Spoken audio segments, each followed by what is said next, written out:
Hello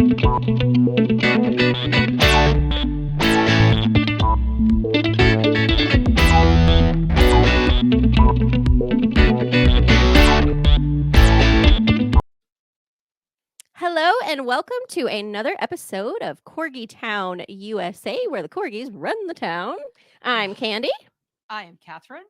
In my lap is Chuckles, the spokescorg for Corgi Town, USA. And we were trying to adjust my height where I'm in line with Cat, but I think I made it a little too tall. I feel towering right now. No, you're not. We're exactly equal. Okay, good. In the studio, of course, we have Mortimer and Booger, and Hammer pops in from time to time. And then, of course, we have Digby. So if we lose camera or sound equipment, we know that's because we have some rough housing between these two.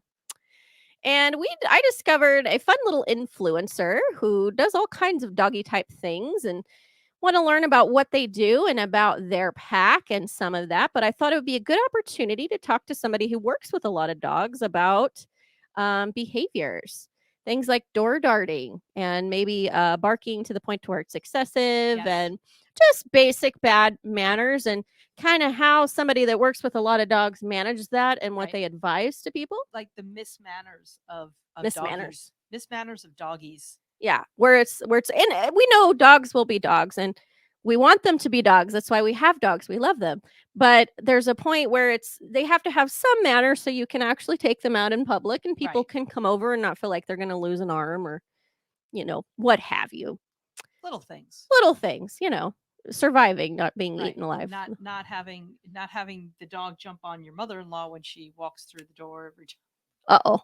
Was that it? Fortunately, she has a low center of gravity. Was that Digby? That was Digby. Digby also has a low center of gravity. And he's giving my toes a bath right now. Yes. Okay, that's enough. Well, so we have Mo with Mo Mountain Mutts. Should I bring Mo on? Absolutely. Okay, let's. Because I need to learn a thing or 10. I think we all could. Right? Hi, Mo. We know you have to wave. We're being kind to Mo because she has a lot of dogs around her and we don't want to get them too excited. I'm dog sitting and I just don't want everybody to rush past. I'm in a little cabin and I don't want them to think somebody's at the door. Right. Because then I would need to get up and go do a place command and go train my dogs. So we don't use HE double hockey stick. Well, we just don't. She did not a big greeting. Not hi, everybody. Yeah, I'm just not gonna yell that because then they're gonna think. Yeah, we do that every time I'm on it. We have Digby too. So I have 4 corgis. I have 4.5 because Digby's here sometimes. Right. So I have 4 corgis, and every time I'm on a Zoom call or anything, hi, yeah, very, very familiar with what you're talking about. But we wanted to talk about, since we're talking about dog behavior, dog manners. For starters, Mo, please tell us about you. Please tell us about Mo Mountain Mutts. What you would like us to know. Okay, well, let's give you a little intro. So I've got this little guy in my lap here. This is Carl.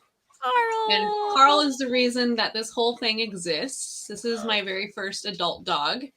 My parents were dog breeders and they were into mushing and dog shows. And I've got 4 parents and they were all dog people. So I've just been around dogs my whole life and packs of dogs and stuff. And then my husband, Lee, who you guys, if you're on TikTok, you've seen Lee a bunch. Mm-hmm. He wanted to stay the winter in Alaska. And I said, no, I'm not staying in the cold and in the dark. And then I was like, I'll stay if I can have a puppy. So I got Carl. And Carl needed compromise. Friends. Yeah. So yeah. Oh, thank you. Then I got Carl, and Carl needed a lot of friends. And so that just kind of started with, I worked at a restaurant and I worked in a salon, and I would just walk, my coworkers and I would just walk with each other and walk each other's dogs. And we live in a tourist town, so it gets really crazy in the summer, and a lot of people work crazy long shifts. So we'll all take turns walking each other's dogs. It's just kind of something our community does. You'll see friends with that friend's dogs, and that friend's got those dogs, and it's just a super cool dog community. So that's kind of how that my whole dog thing started. Was Team Terrier. It was Carl with Wiggins and Kirby. And if you've ever seen my YouTube, that's my whole base OG crew. And I walked this little poodle because I was a teacher. So I had my summer dogs that I walked a lot for the tourist people. And then I had some teachers who were, they just needed their puppy out in the middle of the day. Mm-hmm. And then it was oh, I heard you're really good with dogs. Could you help me? Because I rescued Louie, If any of you guys have seen TikTok, you've seen a nervous dog vest. I rescued a really neurotic reactive dog, and so did my other friend. So we had like 2 angels and then like 2 super neurotic dogs, and they went through like full training. They went from like scream, barking, biting, like real bad manners. Like you couldn't put a leash on them, they'd freak out, to like being really good citizens. All right. So people were just like asking for help. So it'd be like, yeah, sure, I'll come meet you at like a place where we like mingle a lot. Is like, it's called Seven Pastures. So we'll go meet over there. We did some training, and then my town is so small, it was like just word of mouth. It was like, hey, I heard that you sometimes go out on your lunch break. Could you maybe grab my dog? And it was like my friend. So it was always like, yeah, sure. Like I knew these dogs. And then it kind of hit this point where it was like, okay, I don't know that dog. I need to go do a meet and greet. And then once I started doing those, it was like a thing. Sure. So I started like scheduling in time in the morning and in the afternoon, and then just doing trainings around my other 2 jobs. And then it was like so much so that I had to let one of my other jobs go, and it became like dog plus salon. So I would do dog walks during the day, and then just like random training. And then any of the dogs I got, anytime I picked them up, it was just like door thresholds, loose leash. Like I wasn't going to take a dog off leash until I knew that they could do door thresholds, loose leash, and recall. And most of the people here that like my friends, they already had really good manners. So it kind of started out with like just acclimating puppies into good groups of dogs, like well-trained dogs. And then it was like, hey, my dog's got some serious issues. And it was like, I could actually use my pack to help rehab that dog. So there's some dogs that kind of mingled in like that.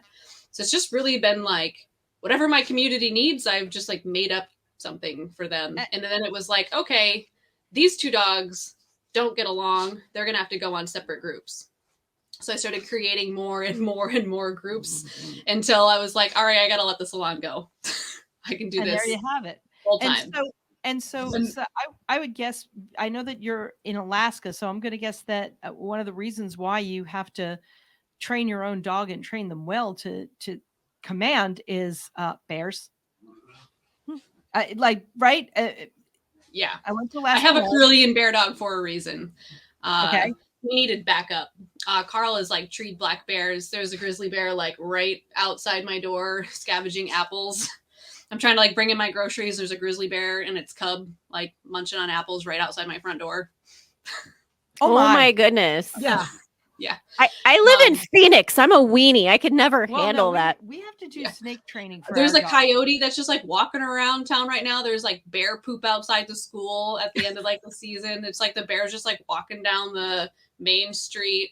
There's like foxes and lynx. Yeah, there's all kinds of stuff. They're used to people. Yeah. They're used to people. So yeah, and it's like it's weird because some of the bears like don't like dogs, and when they bark, they get out of there, and some of them are just like whatever. Oh man. Those are the ones that are like scary, where it's like, you're not scared of my dog? Cool. Yeah. Yeah. Good thing I'm not scared of you or anything. Right. Yeah. So that's actually a big reason why I got Carl in the first place. When I first moved up here, I would borrow other people's dogs. I'd feel a lot better having a dog with me on the trail because they're going to see and smell a bear way before you do. Okay. You know, and that's kind of like the whole thing is like, don't spook a bear. You don't want to like come around the corner and be like, oh, you know, you want to be like really loud, just kind of like make yourself known. And when you're walking around with a handful of dogs, you're less likely to run into a bear. I've never ran into a bear on my like pack walks with clients. I've only ran into them with my own dogs when I'm like hiking. Wow. I mean, we've seen bear poop. They're around, but they're probably like avoiding me. Yeah. Like bears don't want to run into you for the most part. Of course. Same thing here with coyotes and even rattlesnakes. Yeah. They don't want to run into you. They don't want I'm to so glad you. we don't have rattlesnakes. Yeah. They're a little bit, I mean, the bear at least is pretty easy to see, where the rattlesnakes are a little bit sneakier. Yeah, and I feel like the dogs are like curious about a rattlesnake, where they want to like go in and sniff, where like the bear, the dogs are like, hey, hey, hey. You know right. What I mean? Yeah, that's a big scary thing. Yeah. Yeah, and a lot of people will joke like, oh, my dog will probably want to play with the bear. They don't. No. They know. They're not dumb. Yeah. The dogs know it's not a dog. You may think it's cute and cuddly, but you're a dumb human. Your dog is exactly smarter than you. Oh my my one goodness. friend who has like this super friendly dog that's just like likes everybody, and like she was always worried that her dog would like bring a bear back to her. And he was the one that was with Carl, where they like actually held the bear away from me and my 3 girlfriends so we could like back up and go away. Oh my. Because we got cornered accidentally at the lake where we like had to walk at the bear before we could leave. Oh my goodness. That was not fun. That's when you realize how big bears are. You're like got your little backpack on and you're like,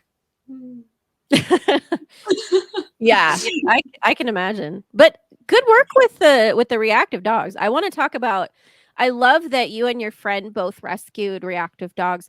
You know, we're active with Corgi Rescue, try to help find people rescues and place rescues. And so we know a lot of people in the rescue community.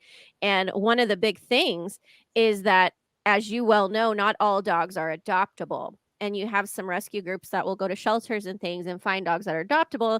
And for those listening, viewing that may not know what that means, that are relatively mild mannered, will fit into a new pack kind of easily, maybe are potty trained, you know, the kind of basic companion animal type of behaviors. But when they're reactive, like what you were describing with your it's rescue hard. dogs, yeah, like a lot of times people don't want to take that on. So can you give Some us an people shouldn't though, because they don't have the time or the commitment for that dog. And what ends up happening is the dog is not very good, and then they don't take it out, and then it gets worse, and then they avoid things and it gets worse. And next thing you know, you got this like neurotic, wound up, reactive dog that you're now like you can't even go train it because it's so pent up. Right. Oh, It just, like, 100%. 100%. yeah. It's like this spiral effect, and it gets to the point where people just get helpless and they're like, I don't know what to do with my dog. Right. Yeah. Well, which is why that behavior training is so important. Can you give us maybe some basic, I know it's a whole process.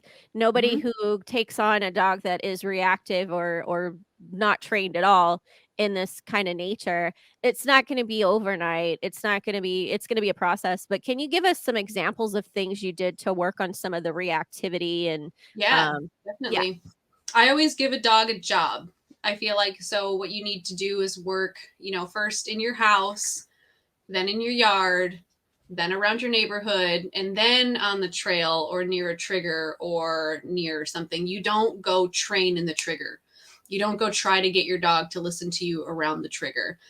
So I like to do, I'll just use my own dog for an example, because like what I do in a pack is not necessarily what I feel like an owner would do, because I feel like it's easier when you're working just like one-on-one with the dog, because you can use like a ball or a toy or a stick or something, and you can't use those things in a pack because dogs get weird about toys. So you always want to work the dog by themselves and isolate them all the way and make sure they're reliable by themselves before you start adding in like your second dog or your third dog. So if you have like 2 perfect dogs and then you rescue a reactive dog and you're like, oh no, what do I do? You got to go work that dog by itself. You have to take the time to be one-on-one with this dog. And I like to teach it sit, look, good look. And then I like reward them with a tennis ball or a toy or like something that they really like. And I've been able to build food motivation in dogs that don't usually like food. So I've had dogs that are really reactive that completely refuse food. And after you build their food drive or their toy drive, then you have something to work with. So first you teach your dog to work, give them a job, get that job really reliable. The dog fully understands their job when there's nothing going on. Like they're in their house, no other dogs, nothing's happening. And they're like, I understand. Then you start like working at a distance, like the trigger's like way far away. And then you do your job. And then the dog's kind of like, okay, I get my job. I do my thing. This is always good. My job is positive. I have a lot of fun with my job.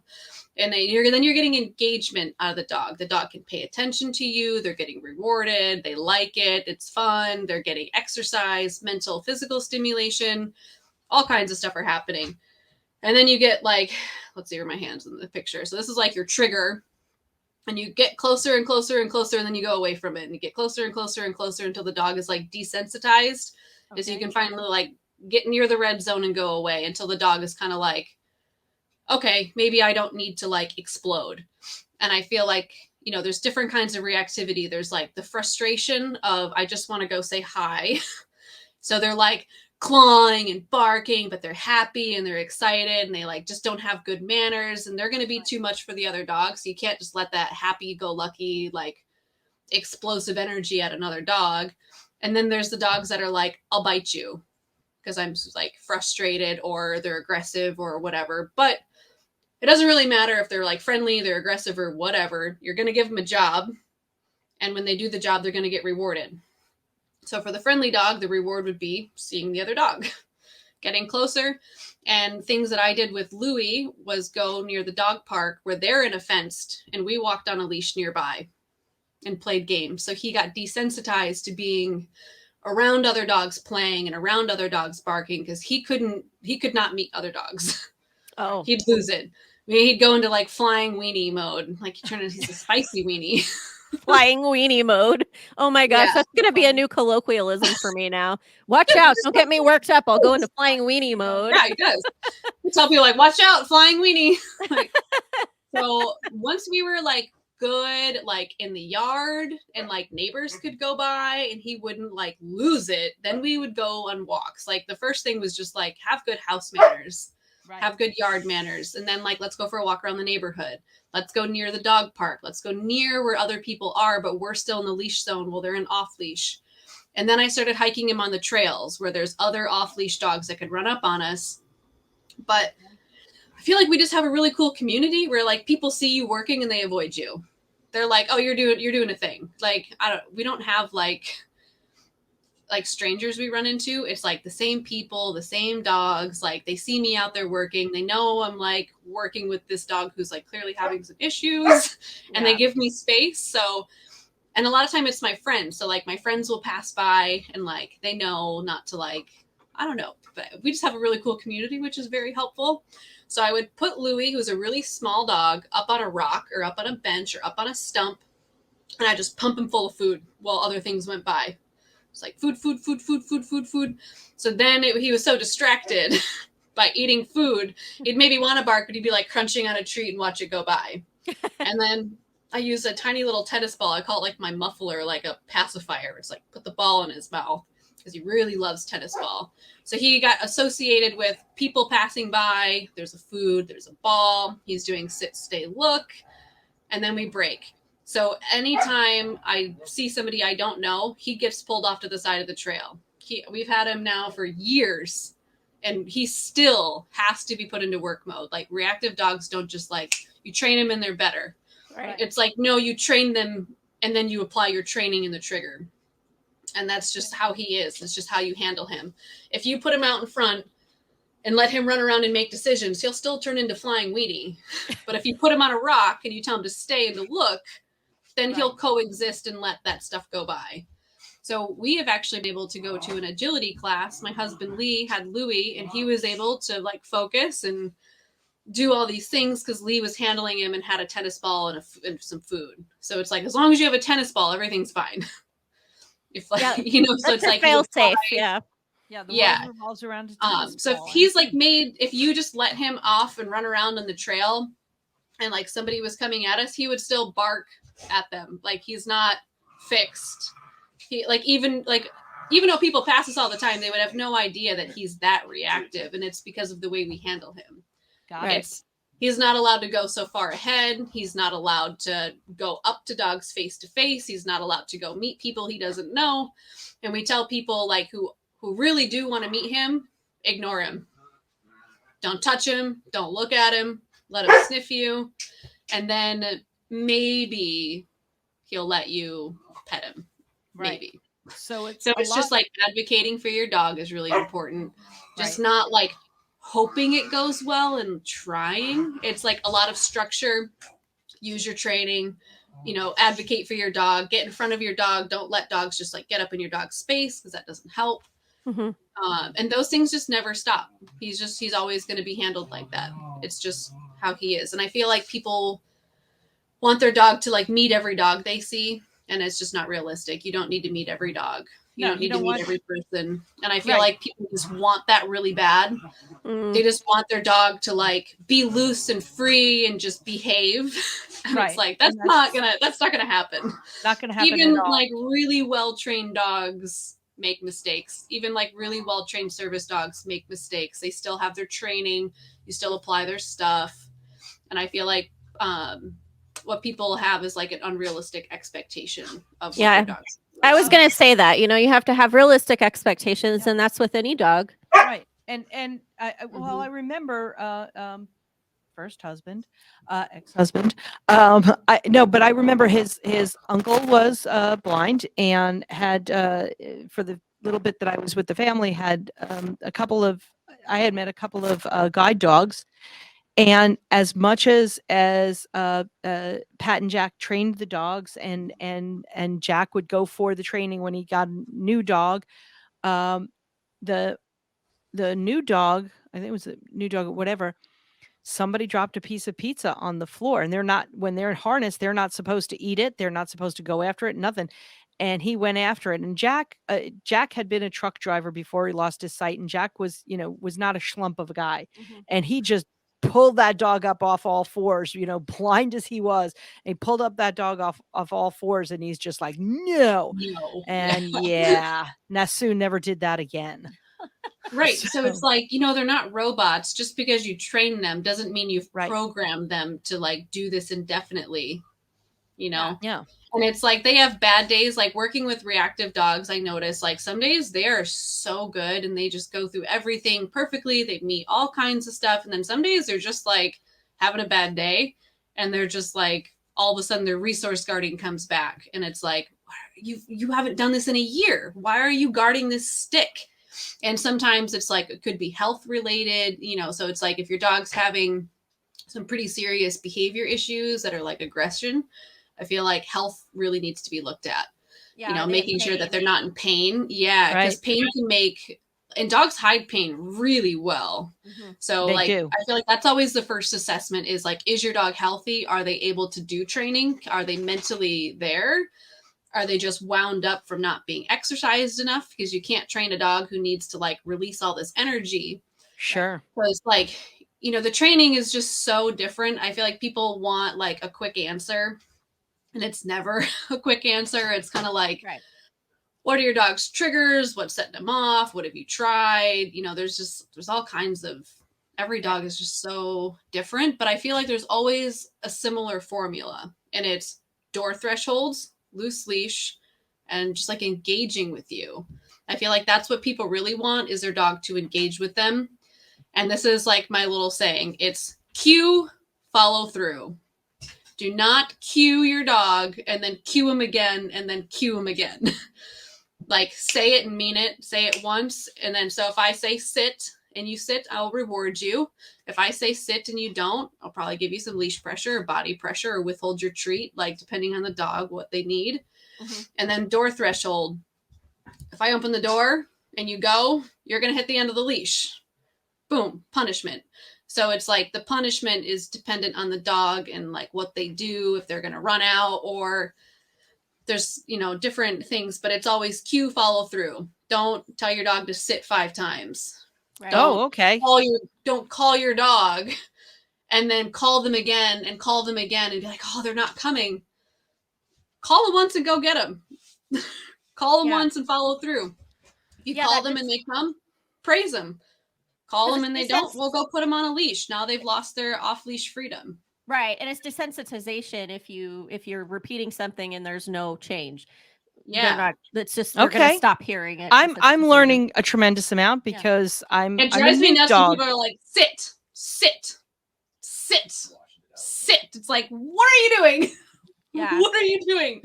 Why are you repeating like you said sit, now either like follow through with like a lure with food, or like grab their collar and like do that little pull up thing.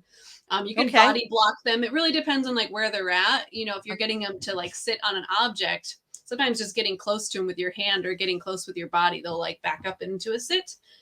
So yeah, cue, follow through. And so you're going to give your dog the command, and you're either going to follow through with praise or punishment. Okay. When I say punishment, I feel like people really take that word kind of weird. Right. Does not mean like smack your dog in the face. Punishment's not that. Punishment means something just adversive enough. Right. To convince your dog not to do it again. I mean, that's dependent on the dog. Right. So think about pulling this. Food away. Sorry, go ahead. I was going to say, parents, think about this. You punish your kids by taking away their video games or taking away their phone. Mm-hmm. Right. We're not hurting them. They will tell you that you are hurting them. You are killing them, in fact. Feelings. But, you're same thing. Yeah. And I really punishment doesn't mean pain. Right. I want to emphasize that. If you run to the end of your leash and that causes you some pain, well, also you running to the end of the leash hurts my shoulder. You know what I mean? It's kind of like the balance of like, how crazy is the dog? Like what is gonna, because some dogs you're like, no. And they're like, oh God, you pointed your finger in my face. I'm going to roll over on my belly. And it's like, then there's my dog Echo. No. And she's like, and like licks your finger. You know what I mean? So it's like, some dogs you can snap in their face and they're like, oh my God, I really didn't like that. Please don't snap in my face again. And some dogs you snap in their face and they're like, I like the beat. You can dance to it. Yeah. So it's kind of like, what the dog finds adversive is completely dependent on the dog. And you kind of have to just experiment with things. And I do e-collar training. I feel like some people don't know like what those things are. They're like, are they trackers? Are they this? Are they that? And it's an e-collar. And for example, Echo likes playing the game come find me when the pager goes off. So like when it vibrates, she's like, ooh, food. We're going to go find Mo and get food. And then there's other dogs where if you were to hit the vibrate, they jump in the air because they don't like it. So that could make them stop chasing cars. So it's like what one dog finds adversive is so different. And there's no like one way to train every dog. You kind of like take what they like and use it against them or for, you know what I mean? Take what they like and use it, and take what they don't like and use it. And that's your cue follow through. Well, if your dog hates like not being able to go run and play with the other dogs and you keep not recalling, well, now you're going to be on a leash for like a week. Well, so sad you don't listen, and then they're kind of like, well, how do I get off the leash? Well, you sit, be calm and pay attention. Right. Then you can have your freedom. Exploit the good. Exploit the good. Exactly. You exploit the goods. Yeah. I like that. Yeah. That's when you're talking about, because we're talking about this, it's going to be so helpful to so many. And one of the things we talked about, you said, well, you do good with Digby with recall. Your recall with Digby is better than I could do with him. Yeah. So Digby, for those who aren't aware, was my foster, who went to live with Kat, and now Kat is 100% his mommy. And they bonded very quickly, and he's been very healing to her. But also, I think maybe because we didn't bond as strongly.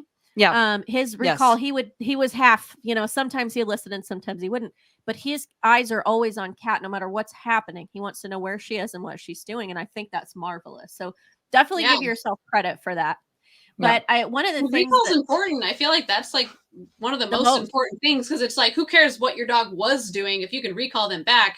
Whew, dodge the danger.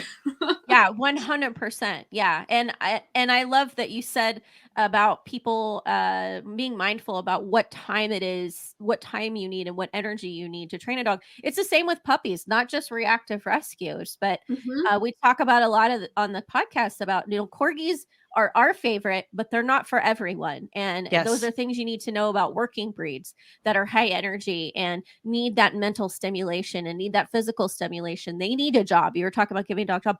Corgis need a job. And so that kind of thing. And of course, different breeds will wax and wane in popularity, and corgis have really picked up over the years.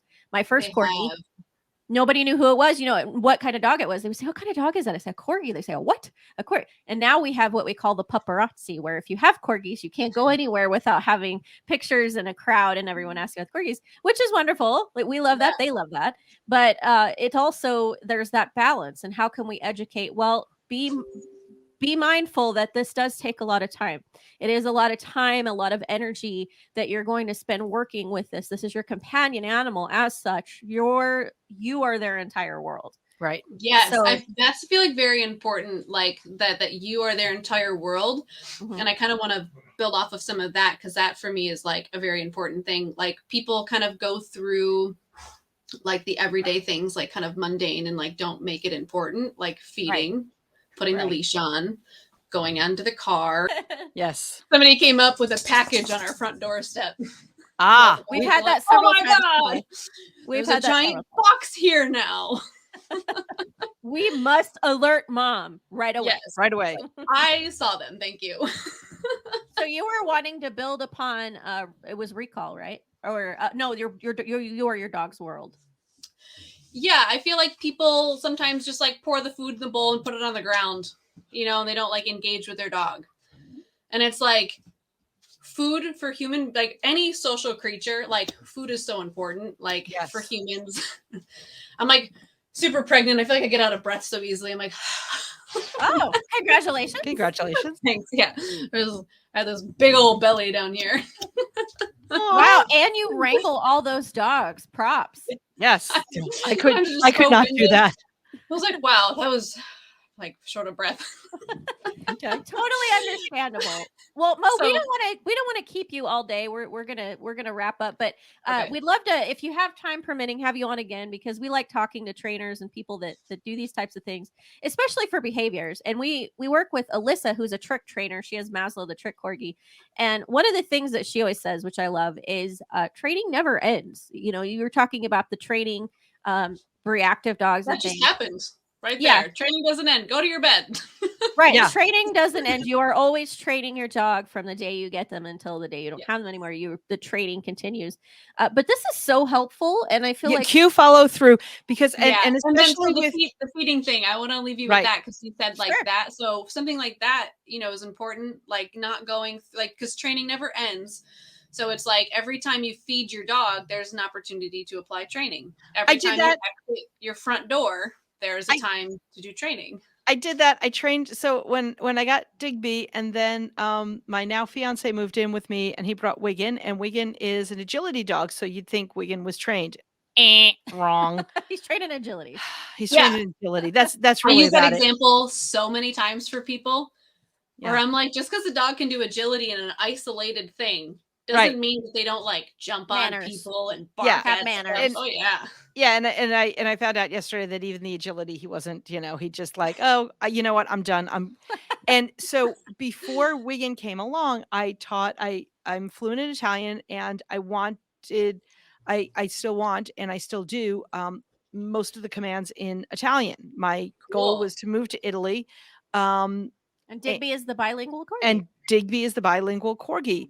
I trained a 14-year-old at that time. He was 13 years, but I trained a 13-year-old cattle dog along with my corgi to sit, sediti, and then wait. And now my dog's going to go crazy because I'm going to say mangia, which is Italian for eat. We all know that. And I can't say it out loud because he goes ballistic. It's a buzzword. Yeah. It's a buzzword, but mine's the hello and bear. Those are our words that we don't say. Bear word. So I was able to teach them something at when they ate, because every time I noticed it, I put the bowl down and Digby just went crazy, and then he would belch, and I'm like, really? It's like having a boyfriend that which Eric does not do. But like they sit down and then they eat everything in sight and then they belch, and who raised you? And then I'm like, who raised you? Oh wait, I'm raising you. We better train you better than that. Yeah. Candy raised him. Sorry. Candy raised him, but that one thing with the eating, and now I've got him under it's control. Resource guarding. It's a little bit of the resource guarding behavior. He wants to eat the food before anybody else can get to it. Yep. And then you have two dogs in there, and then the resource guarding amps up because there's another dog that can get to what they want. Yeah. Yep. And even like, I feel like, even a really well-trained dog that's like super obedient, they can heel, they can sit, they can stay, they can recall, they can leave it. They still resource guard. Right. Like they still want that. And that's kind of like where management comes in. I do a lot of dog sitting, And Carl like will know sometimes there's like a certain dog that like eats really fast, and then he's like, well, I need to eat really fast. So anytime I have like dogs I'm sitting, I just feed Carl in my bathroom so he doesn't have to like, like eat and watch. Pick up on that energy. Yes. Mm-hmm. Yeah, exactly. So like they'll pick up on your energy, they'll pick up on other energies, and sometimes it's like they're a dog. That's a valuable thing. Just put them somewhere else, let them, do that. Sometimes like as a dog trainer, it's kind of like, do you want to spend the time training, desensitizing, and doing this, this, and this when it's like not that dangerous? Like if they're really a dangerous resource guarder, that's one thing. But if it's kind of like mild, minor, not a super big deal, and you can easily manage it, it's kind of like, you just going to manage it, or do you want to like spend all your time? It's kind of like, where is the dangerous behaviors, and like focus on those. Pick your battles. So like, yeah, exactly. Picking your battles and managing some of the other ones that I feel like is completely fine. Yeah. Well, that's so helpful. Thank you so much. I'm going to tell everyone who's listening, and if you're watching, you can see on the banner here, we have Mo Mountain Mutts. You can go on Instagram, TikTok. There's a YouTube page, all of the socials. And we highly recommend that you follow Mo because you will definitely learn, but you will also see a lot of cute doggos doing fun things. Yeah. Yes. So thank you so much. We appreciate your time to come in, and we know you're busy with all those dogs and a baby on the way. And a baby on the and way. A lot of people think that these dogs on the TikTok, because we like to show the videos at the end of our walk where they're like calm. And I feel like people are always like, my dog could never. And I just wanted to say, believe in your dog. I'm sure they could. Because most of these dogs started out absolutely crazy as well. Bonkers. Right. Yeah. Yes. Cue and follow through. I love that. Cue and follow through. Here's my other favorite one. What you pet is what you get. What you reinforce, what you pet is what you get. So what you reinforce, like what you pet in your dog, people will accidentally reinforce bad behaviors all the time. What you pet is what you get. Cue and follow through. Mm-hmm. I love those. Are my two favorites. Those are great. We need the Mo Mountain Mutts bumper stickers that say these phrases. I forgot who I got the "what you pet's what you get" from. I got that from something. But you know what? You gave credit the first 3 times. After that, you forget, and then within the next. The cue follow through is me. I came up with that one when I was training my husband. That one was mine. But I don't know if somebody else has said that one or not. But I feel like I heard it's yours. That is what you get from somebody else. Yeah, but it's yours. But it's yours now. You heard it from somebody else because you told them that. It's yours now. Yes. Yeah. So Mo has 2 amazing sayings, ladies and gentlemen. What you pet is what you get. Watch out what you reinforce. And cue and follow through. Don't keep calling. Don't keep asking. Just cue and follow through. Yep. Love it. Well, have a wonderful rest of your evening, Mo. We know that you worked hard today and then took some time to come join us, and we really appreciate it. So please go and reward yourself and rest. Yes. Awesome. Thank you so much. You're welcome. Bye, guys. Bye.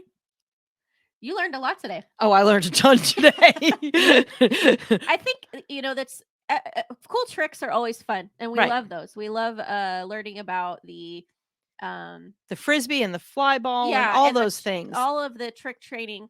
But that reactivity, I mean, we can all learn as dog owners from that, how to train good behaviors, good manners, and how to not reinforce bad ones. And I think, well, and to continue with what that protective nature of the dogs, I've got Digby now that he finishes his food and then he goes into the next room. So that Wiggin, who is older and slower, Wiggin doesn't need the puzzle bowl. Digby does need the puzzle bowl, but it helps Wiggin as well. And Wiggin is slower, eats at a slower pace. It's sort of like Eric and I. Like, Eric is much slower paced than I am. Like dog, like parent, right? But now it has come to the point where Digby will walk out of the room and leave Wiggin be.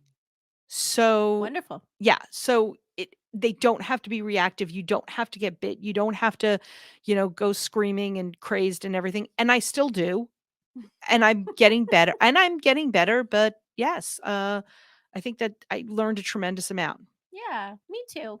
we can always learn from each other in the dog community. So Yes. grateful to have Mo.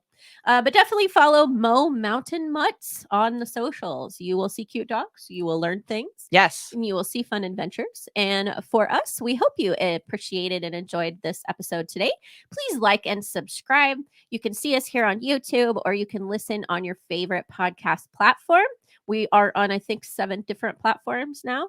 But please like, subscribe, share. We're a small business. We thrive off of you engaging with us and liking and sharing our content.